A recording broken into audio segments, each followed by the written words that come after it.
Hey, good morning, students. This is Jay Vishakhan. For this lecture video session, I'm going to take a new topic from Unit 3, which is price determination under oligopoly. This is Kinked demand curve. So, Kinked demand curve is nothing but the non-collusive oligopoly model of Swiggy. This model of Swiggy model, which is termed as Kinked demand curve, the model of oligopoly that was developed by the American economist Paul M. Swiggy and the Oxford economists Hall and Hitch in 1939. In many oligopoly markets, it has been observed that prices tend to remain inflexible for a very long time. Even in the face of declining costs, they tend to change infrequently. American economist Swiggy came up with the Kinked demand curve hypothesis to explain the reason behind this price rigidity under oligopoly. So rigidity means no change. So Kinked is nothing but a segmented, that is two segments. So Kinked denotes the EQ price level at which the price has a tendency to rigid. Let's see further. Few assumptions as far as the Kinked demand curve is concerned. Oligopoly industry has only few firms. Next, products produced by these firms are close substitutes of each other. Product differentiation is absent and quality of the product is one and the same. Advertising expenditure are absent here. There is a prevailing or established product price in the market at which all the sellers are satisfied with it. Attitude of each seller depends on rival's attitude. Any attempt on seller's part to raise his sales by price reduction of his product will be counteracted by other following sellers. The other sellers will not raise price if any other sellers raises prices. They will capture more customers by sticking to existing prices, leaving the sellers who raises the price. Chances in the marginal cost must not impact on the output. So the MC, that is the marginal cost curve, tends to pass through the dotted part of MR curve, that is marginal revenue curve. Let's see the explanation of Kinked demand curve, that is the Swiggy's Kinked demand curve. See, as per observation, price remain much inflexible for longer time in many oligopoly industries.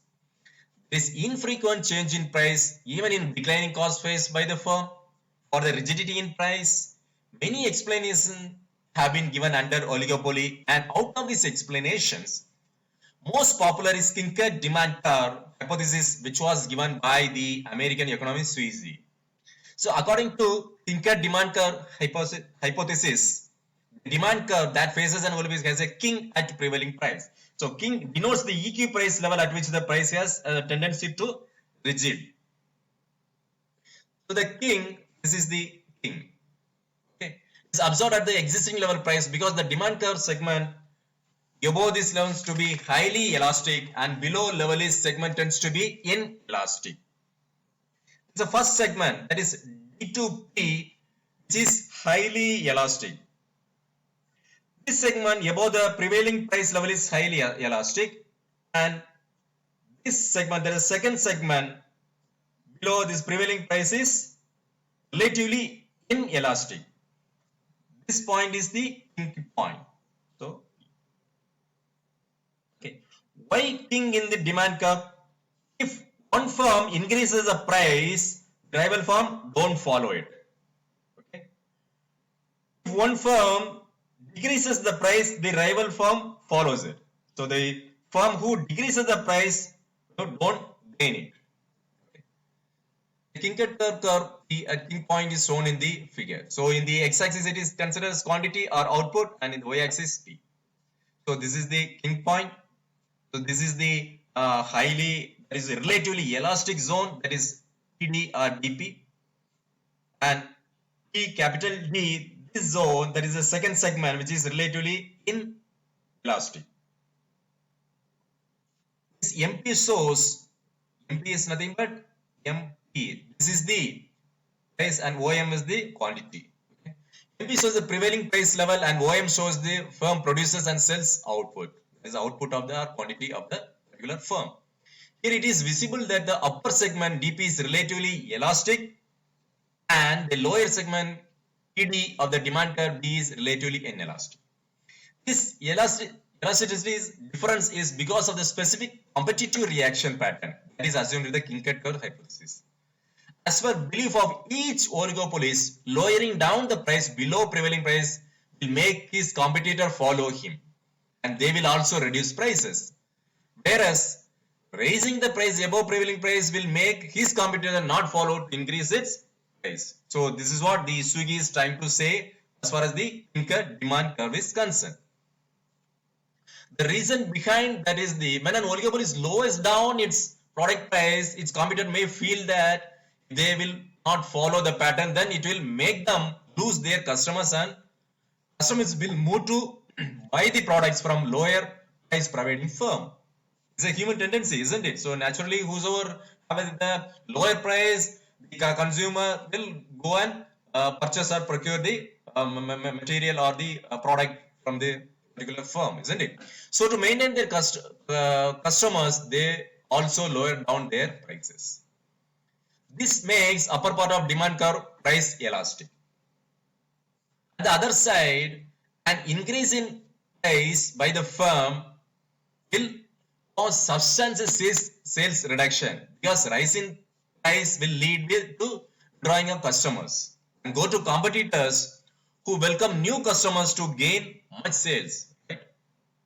Therefore, these happy competitors will not motivate to match the rise in price. A great deal is lost by the oligopolist who raises its price and thus refrain from price hike.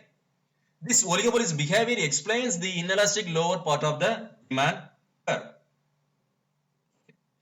So each oligopolist will stick to the prevailing price after analyzing that no gain in changing it and formation of kink, which will be there at the prevailing price.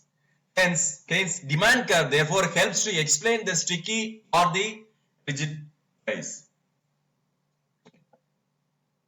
Hope you have all understood the concept of the Kinked demand curve.